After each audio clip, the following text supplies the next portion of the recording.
បន្ទាប់ពីរត់គេចមករយៈឥឡូវខ្ញុំបានមកដល់ផ្ទះវិញហើយបងប្អូនទាំងអស់គ្នាហើយខ្ញុំក៏រៀងធូរចិត្តខ្លះដែរព្រោះម៉ែគាត់សន្យាថានឹងឈប់លេងល្បែងនឹងយកលុយមកសងរាសានមួយវិញទៀតខ្ញុំក៏សប្បាយចិត្តនឹងខ្លួនឯងដែរដែលទទួលបានការងារថ្មីខ្លះជា BA លែងឲ្យម៉ែពិបាកដើរលក់ពោដូចមុនទៀតហើយម៉ែខ្ញុំគាត់សប្បាយចិត្តខ្លាំងណាស់បងប្អូនទាំងអស់គ្នាខ្ញុំអង្គុយពីអ្នកម៉ែសុកស្រាប់តែកូនចៅហេសានមកលបមើលហេសានគាត់អត់ជឿថាខ្ញុំហើយនឹងម៉ែមានលុយសងគាត់ទេនេះទឹកមុខពេលដែលគាត់ទទួលបានលុយចាគឺគាត់ភ្ញាក់ផ្អើលហ្មងឥឡូវម៉ាលីណាanh cần tham bài tờ tam rồi nên nhưng phải chơi bàn sau phải trả nó kê nhở nó cả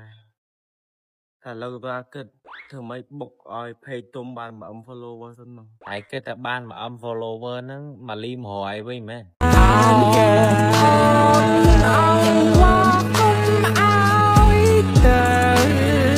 បងអបអារម្មណ៍រឿងខ្លួនទៀតហើយពេលបងមានស្នេហ៍បងតាណាក៏មានភាពជឿជាក់ស្នេហ៍គឺជាលេខទឹកអប់ដែលមានក្លិនក្រអូបសាទន់បែបតាក់ទាញ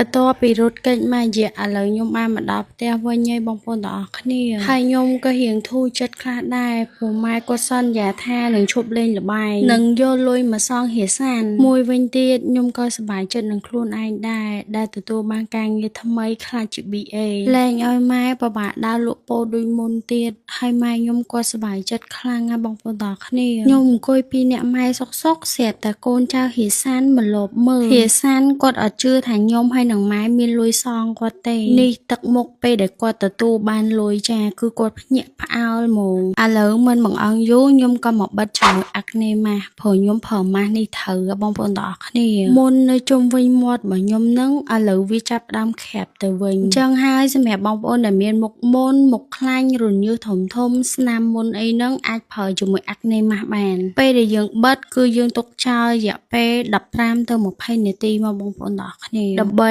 ឲ្យទឹកអេសិនរបស់ម៉ាស់ក៏ដូចជាជាតិសេរ៉ូមរបស់ម៉ាស់ជ្រាបចូលមុខបានល្អទឹកអេសិននៅក្នុងកញ្ចប់ម៉ាស់នឹងយើងលាបឲ្យពេញមុខមកដើម្បីផ្ដល់ជាតិសំណើមដល់មុខឥឡូវខ្ញុំដល់នាទីធ្វើបកម៉ាស់ចេញបងប្អូនទាំងអស់គ្នាពេលដែលបកមកឃើញមុខយើងឡើងភ្លឺថ្លាគីឡូហ្មងបន្ទាប់ពីបិទម៉ាស់ហើយគឺខ្ញុំប្រើជាមួយសេរ៉ូមកំទេចមាស 24K ចាបន្ទាប់ពីលាបសេរ៉ូមហើយគឺខ្ញុំប្រើជាមួយ BB Cream TGN ក្រុមហ៊ុនកំពុងតែមានប្រូម៉ូសិនសម្រាប់បងទិញផលិតផល TGN មួយមុខទទួលបានម៉ាស់មួយស្លឹកទិញ5មុខទទួលបាន5ស្លឹកសំខាន់ម៉ាស់ TGN មានពីរប្រភេទតម្រូវទៅតាមស្បែកមុខបងប្អូនទាំងអស់គ្នាគឺ Acne Sheet Mask និង Matcha Mask អញ្ចឹងហើយបងប្អូនទាំងអស់គ្នាអាចរើសបានទៅតាមប្រភេទស្បែកមុខបាយបាយ